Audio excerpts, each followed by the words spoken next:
They say if we'll only avoid any confrontation with the enemy, he'll forget his evil ways and learn to love us.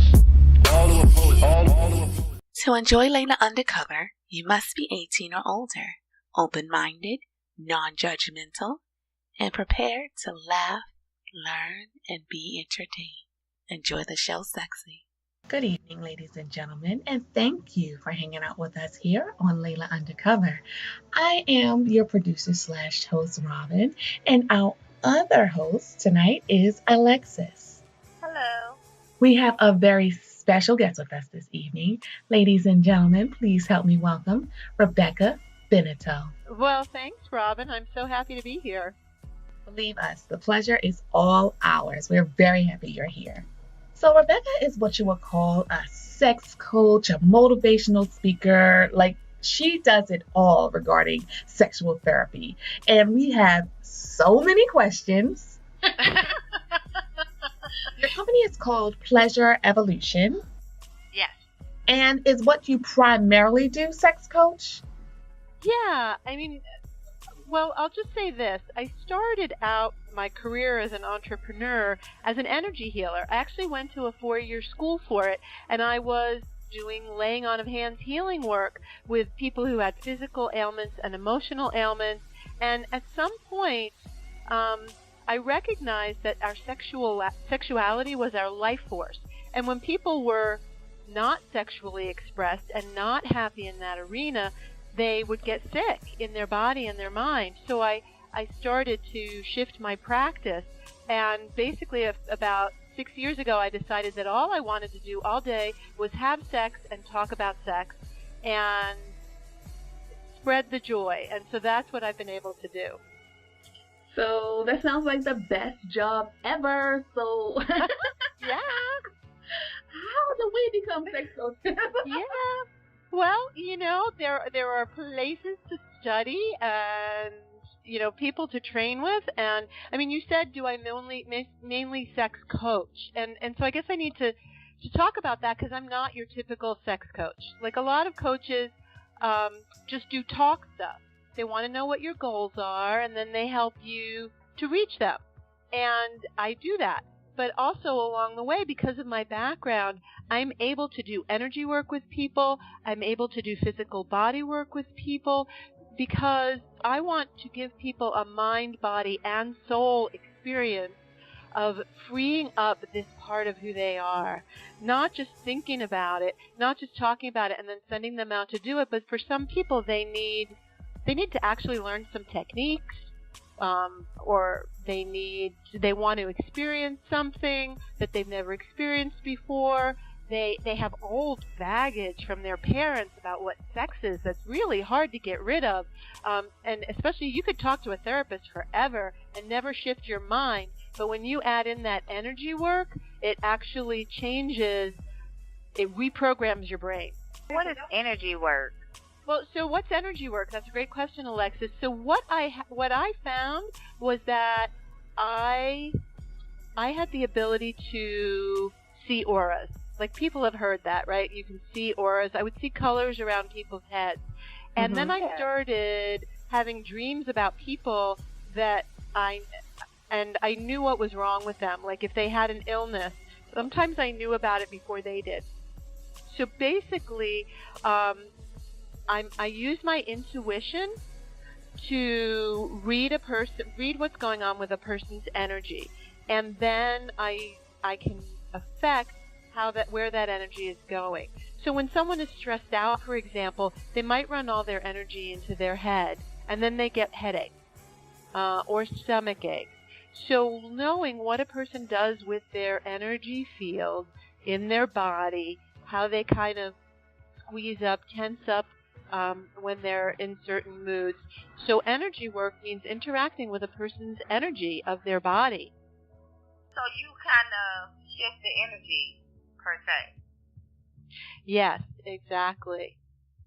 Like, did you ever go to church and the faith healer goes, and puts his hands on someone and prays over them and then they get better? Mm-hmm. Definitely. That's a form of energy work, energy healing. But you said physical too. What type of physical do you do? Wouldn't you like to know?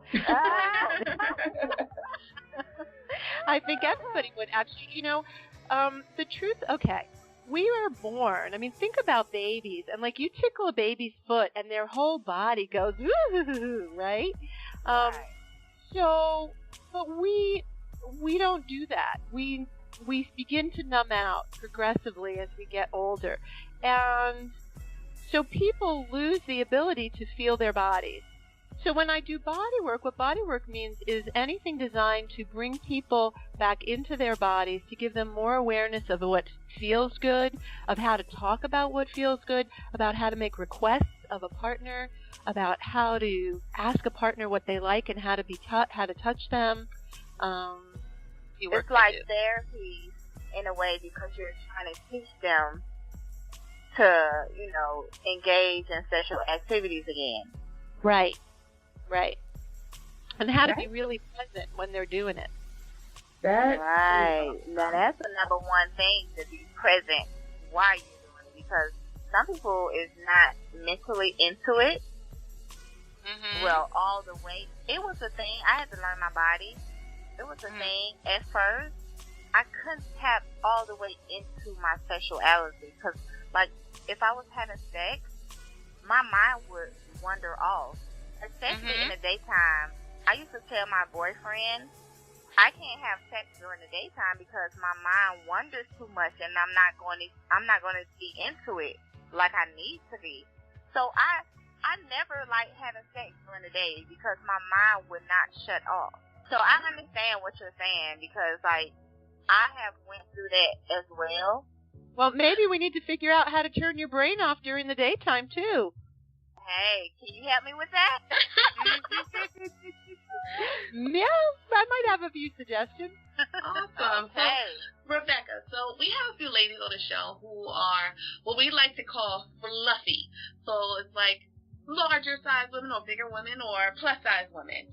So you have something that's called the 21-day pleasure habit, which kind of helps you love yourself or love your body.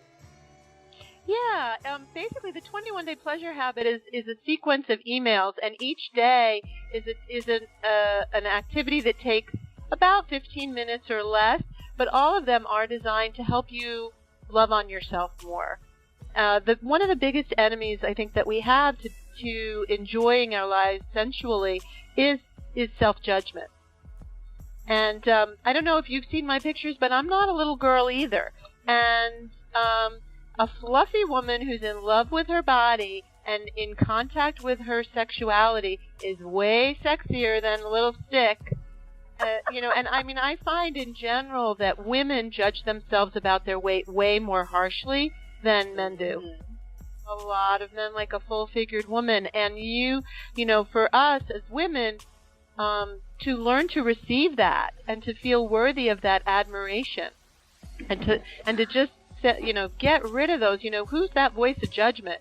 Send it back. I agree, because, my husband's like, you're fine. I'm like, oh my God, we're turning the lights out. He was like, no. I was like, all right. So, yeah, so true. And the thing I hate about Robin is she tells me that, and I look at her and I be like, girl, you need to stop. Because she is, even though, and she's not small, but she's a nice size, and she's pretty. She has pretty face, pretty feet, pretty hands. Like, she needs to stop. Well, thank you, but you can't wear Spanx in the bedroom.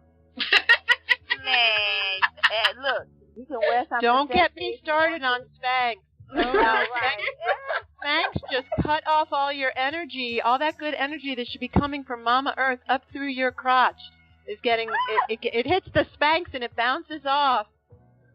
So those Spanx may have to go, huh? Yeah. No Spanx. Yeah. But I get where she's coming from, Alexis. It's really, if you've been carrying that around for however long, that feeling that you're not attractive enough, it doesn't matter how many people you tell you that they're pretty, that you're pretty. It's hard to believe them. I understand that, because even I go through that, and I'm a little bit smaller, but I go through the same thing, because you always compare yourself to how you used to look versus now, or if we have more children, we gain a little bit more weight. So I understand all of that because I go through that too. But in a sense, as you were stating, I feel most comfortable when I am having sex because I can tap into that and feel beautiful, and that's how I really, really enjoy my sex life because I feel the most confident when I'm having sex. That's dope. That's pretty good. Rebekah, I was reading that you did stand-up comedy as well. Yes, I did. I was a stand-up comedian for a couple of years up in New York City. Now that's awesome. A woman comedian that's so, like, I think Ellen is the sexiest person ever because I think it's so much, like, confidence. And you have to be super smart. I think comedians are super smart. So I think that's pretty awesome. Did you ever bring sex topics into your routine? A long time ago, and I was not that in touch with my sexuality back then as I am now. And I guess that's the other piece that I maybe want some ladies to get is that, like, I didn't start out this, like, sexually juicy, free, confident woman. I became it. I had to fall in love with myself, and I had to connect to my body because exactly. I had some stuff happen to me in my childhood that shouldn't happen to children. Let's just say that. And what I took away from it was sex was all about other people, and it was my job. It was my job to be good at sex, but not to enjoy it. So I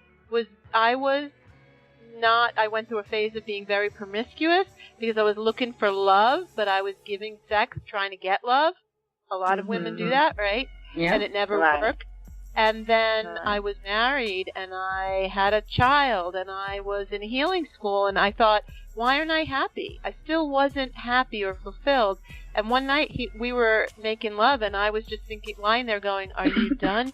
I was like 33 at the time, I think. And I thought, oh no, I am not going to live the next 30, 50, 60 years in this. And that was when, I mean, if you want to have a good and juicy sex life, some people get there on their own, but there's nothing wrong with taking a class, working with a coach, even if you have a good sex life, it can always be better. Right. It's crazy. My husband said that to me today because he was like, oh yeah, so make sure you ask Rebekah about, like, fellatio. And I was like, I think my fellatio is great. He was like, your fellatio is great, but even LeBron James needs a coach. So. Oh, no, yeah. I said, okay, I see what you're saying. Right on. That's he's right. He's absolutely right. Well, I might be answering your question. I was going to say that being good in bed isn't like about a technique or learning a new way to flick your tongue. It's about being present and receptive to your partner. So the best fellatio that I found is when you are using his penis to turn yourself on. Exactly. And the other thing is that you can get more information from them, although most men, like, you're like, you don't say, is this good? Because if you say, is this good, they say yes. You don't know exactly what part of it is good. If they say it's not, they're going to hurt your feelings. So they might say it's good just because they don't want you to stop. So I find that asking them a question that is concrete and quantifiable, like, would you like it faster? Would you like it slower? Would you like me to hold it by the shaft tighter? Do you want me to just focus on the head? Like, asking a question that gives you some information you can really use about what would make it better for him. That's awesome. Right. But that's true, though. That is very true because not everybody like it the same way. So you have to ask them, well, how do you like it? Because not everybody can, lick on your vagina how you like it. So I had to always tell everybody, look, I don't like that hard licking. I don't like, slow it down. You have to be very gentle. You have to be very soft. Look, I have to tell him what I like, because if you down there, hey, I don't have no problem in my mind. I'll be like, oh, well, you're not doing it right, so I don't like it. Like, stop. I would be quick to say stop. Like, and my husband, when he does it, it's fine, and I have an orgasm, but it's not like something I'd rather have, or, you know, I could take it or leave it. Let's put it that way. Mm-hmm. And then I'll have, like, a female tell me, like, wait till you have a girl do it, then you're really going to love it. I'm just like, I don't know. But no, but you know what? That's here or there. But I'm going to give you this advice. I have a boyfriend, and he doesn't do it as much as I would like him to.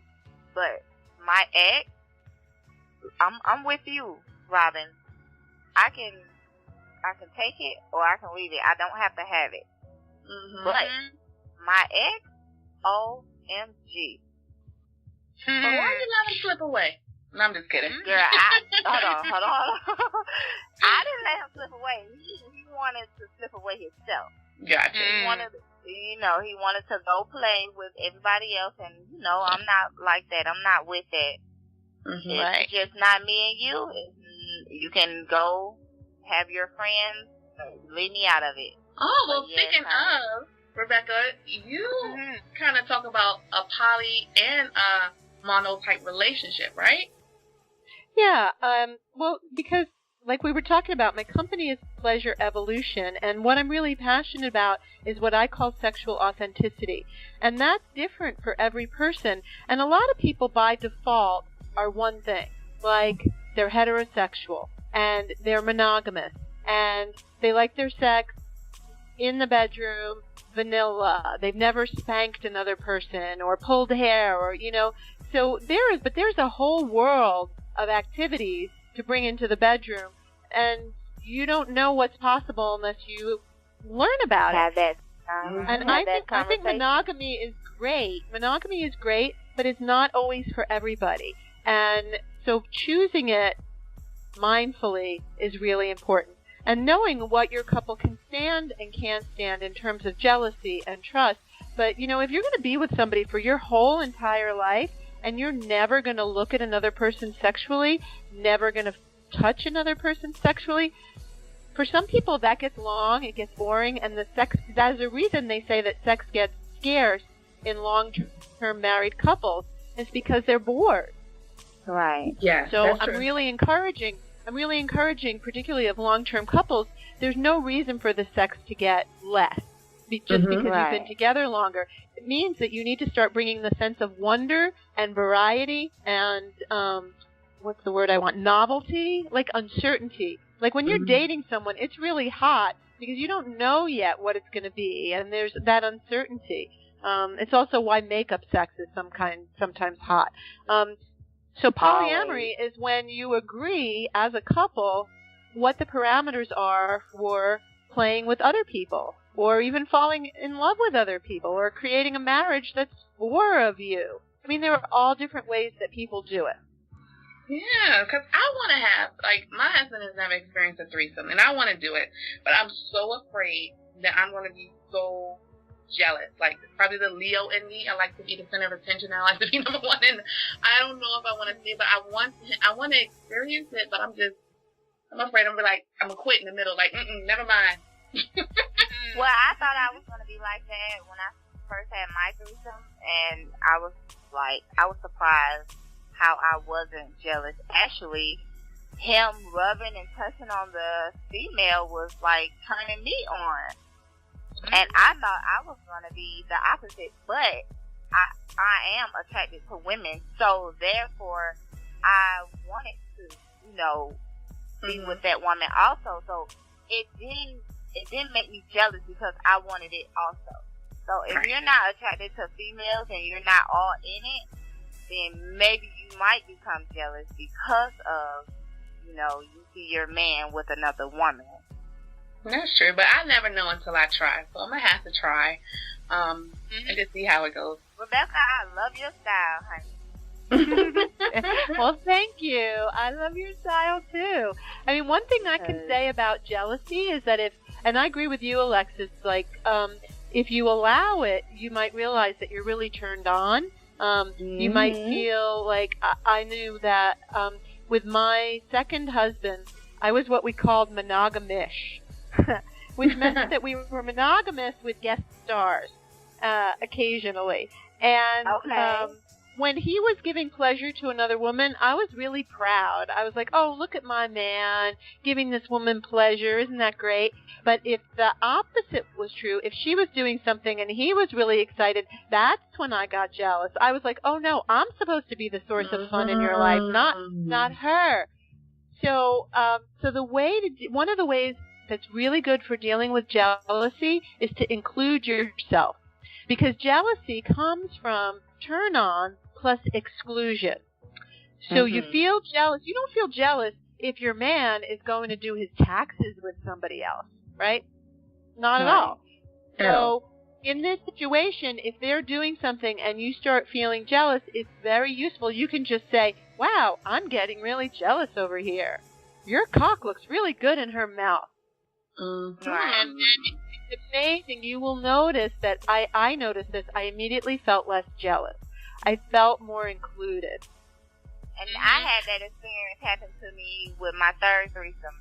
So, yeah, I understand. You do have to make sure. It's not fun if you're not all on the same page about what's going to happen. Like if the person thinks that they're going to get him or that it's going to become regular, like they really need to understand that you two are the couple. That's the way that you're playing it if you're in a couple like you two are. There's a great book called More Than Two that I recommend for people who are curious about opening up their relationship. It really talks a lot about some of the things that can happen. Wow. So what about going to trapeze? Is that like an opener to introduce, the relationship to a new level? Let's explain. Trapeze is a swingers club here in Atlanta. Swinging is one way of opening up a relationship. Swinging is generally something that couples do. They open up the relationship and they play together with either one or more people. And then some people swing where, he goes with the other wife and you go with the other husband. Polyamory is a little bit different from that because it's the idea of having multiple lovers. It's not just about the sexuality, but the idea that you can have deep relationships with other people. Okay. So there are different ways. If you're going to go to a swinger club, I always tell couples the most important thing is that you two talk a lot beforehand about what's okay, what's not, what you're willing to do, and maybe even the first time you go, you don't play with anybody else. You just go and you play with each other in a public space, and that can be really fun.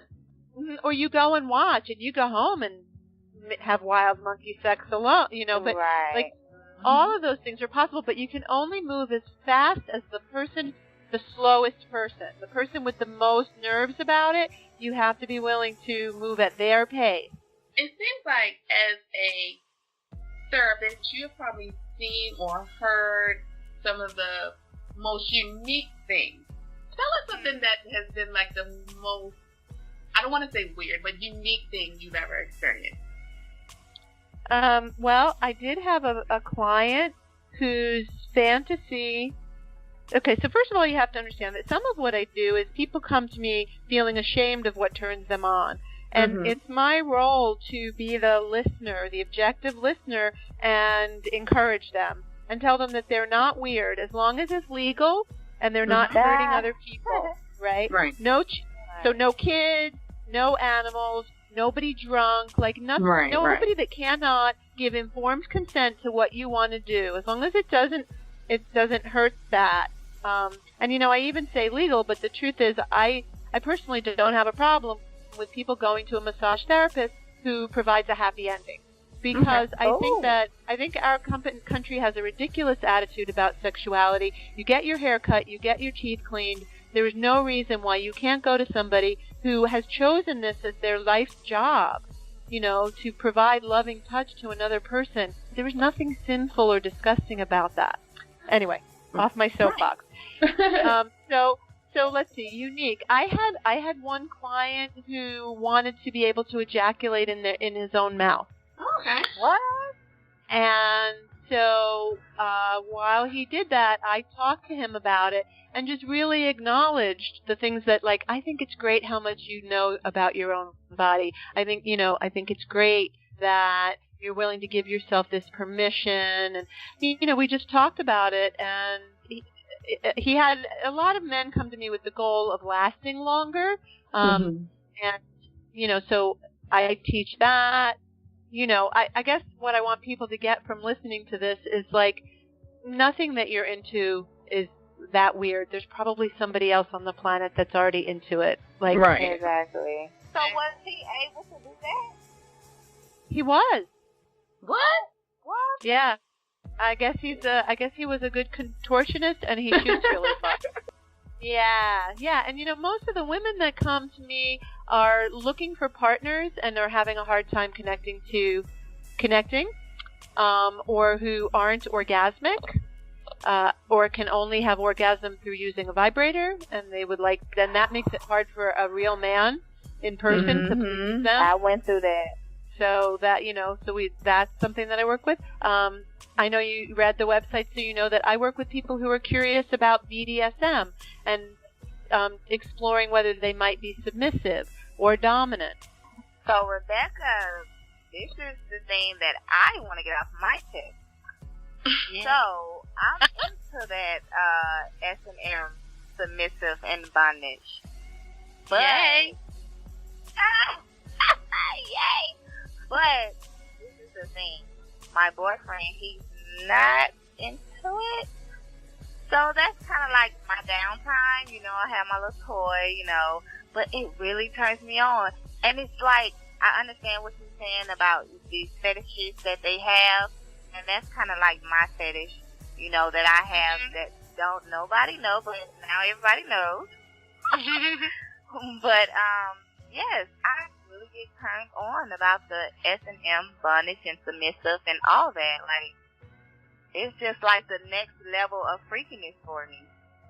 Well, thank you so much for owning that and celebrating that with us.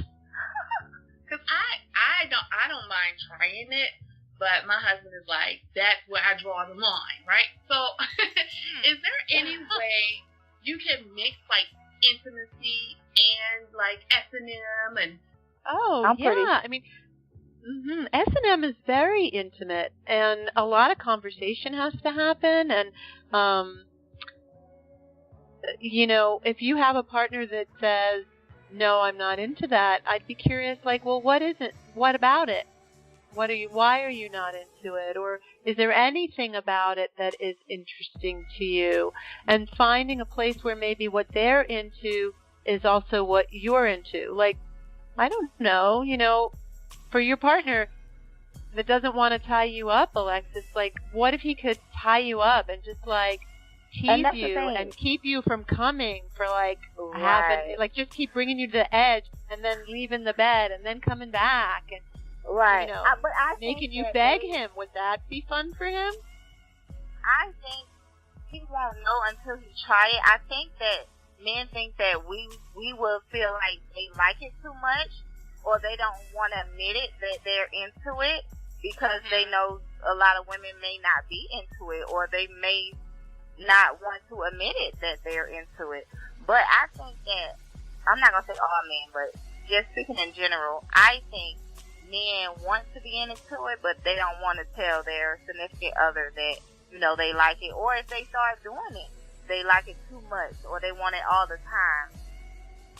Right. I think a lot of men just seem or think that it want to, like, challenge their masculinity.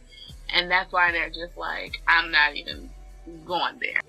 Yeah, I mean, I think the best way to introduce new things is just like, let's do a little research. And we're going to do this for 15 minutes. And then later we're going to talk about what we liked and what we didn't like. And that way, I mean, I think a lot of men are afraid to try something that they think they won't be good at, or they don't really know their way around, too. And I think you're very right. Like, some men are afraid to take a dominant role because they're afraid they're going to hurt their woman, or they're afraid if you see how ferocious they can actually be, that you won't like them anymore. They're afraid to let the beast out. Taught their whole lives not to. I'm thinking I'm not as sexually free as I want to be, even though I have a husband and we do crazy things, but I'm not as sexually free as I want to be. Because deep down, I think I still think about, like, my grandmother's going to be so disappointed, or my pastor is just going to, you know, what would he think if he knew, or, you know, things like that. And I think that kind of, like, makes me less, go do it, go get it. It's weird. Have you ever had anyone who, had that kind of issue or talk to you about something like that? Oh, almost everyone. I mean, that's why they come, because we all have those issues so deep in us, those voices that have made, you know, sex is evil. It's something you save just for your, you know, your wedding, your husband. And once you do it, it's got to be a certain way, right? Vanilla, man on top, for the making of babies, and that's it. But, you know, our joy in sexuality is a God-given gift. Mm-hmm. We were born this way. It's one of the things, and there's a reason people yell, "Oh God, oh God!" I feel so bad. I always. Yes, because it's extremely spiritual. Like, that's the thing. You know, our sexuality and our spirituality are actually really close together. It's when we're having sexual communion with another person is kind of the closest that we get to the ecstasy of communion with God. Right. I'll be like, oh, yes, Lord, yes. This is amazing. Yeah. So, like, you know, just things. There are things you can do. I mean, I guess this is a good place. We were going to wait to the end, but I'm going to mention it now, if you don't mind, that I have a free ebook on my website. Anybody can download it. It's called the Sexual Authenticity Handbook. Own your pleasure, find your power. 5 steps. So 5 steps to claiming your sexual authenticity, and in it, I have some activities and some rituals that you can do. By rituals, I just mean like writing out those voices of negativity and burning them. Things that you can do to get rid of those obstacles, those voices, those things that are in the way, and also a lot of different categories of things that you might not have thought would turn you on. And when you read them, the book, it kind of encourages you to keep tapping into your body and noticing when you read about something, do you feel anything? So yes, getting beyond the voices of your pastor and everyone else. You don't know what he's doing in his house. Exactly. That is awesome. But that's awesome, Rebekah. That is awesome. You have a free ebook. You know we're downloading that as soon as we hang up. Yeah. Okay, Rebekah, tell us where else we can get, or, you know, contact with you, or stay in contact with you, your Facebook or your social media. Tell us about it. I'll tell you all of it. So pleasureevolution.com is the website.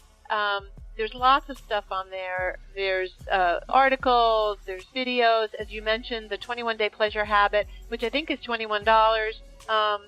And that program comes to you every day. If you sign up, also, I sometimes come to Atlanta. I'm going to be in New York City the week of July 12th to the 19th. So I'm doing some events up there and some personal client work. You can find me on Facebook, Pleasure Evolution. You can find me on YouTube, Pleasure Evolution TV. Where else? Twitter, Pleasure Coaches. I'm on FetLife. For people who are a little bit interested in kink but not that knowledgeable, FetLife.com is sort of like Facebook. You put up a profile, and it's a way to find all different educational events and social events and meet other people interested in a sex-positive and kinky life. So that's all of what's going on. That I do give a free half-hour phone consult called a Gratified Life Discovery Session.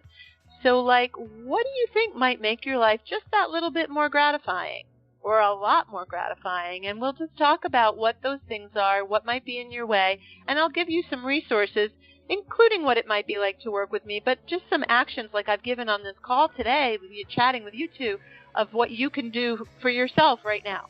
That is awesome. That is awesome. Because you're really insightful and you're really helpful. So and you understand what people are going through. I just really want to create a world of lit up, turned on women and the men who love them. And I love that you two are doing this podcast and doing your part. Thank you, Rebekah, so much for hanging with us on Layla Undercover. And you guys, make sure you follow our social media as well. Everything Layla Undercover. Twitter, Facebook, our Gmail, Layla Undercover @gmail.com. And make sure if you need to get in touch with Miss Rebekah, feel free to contact us or definitely go to her directly, and we will make sure you get all the coaching that you need. Thank you again, Rebekah, for hanging with us. It has been a total pleasure. No pun intended. Yes, it has. And they can write to me too at Rebekah, but we'll have to put it in it's Rebekah, my name, REBEKAH @pleasureevolution.com. Oh, so they can email you. That's great. Yeah, awesome. Oh, that is so awesome. Thank you so much for having me. You're so very welcome. Thank you, guys.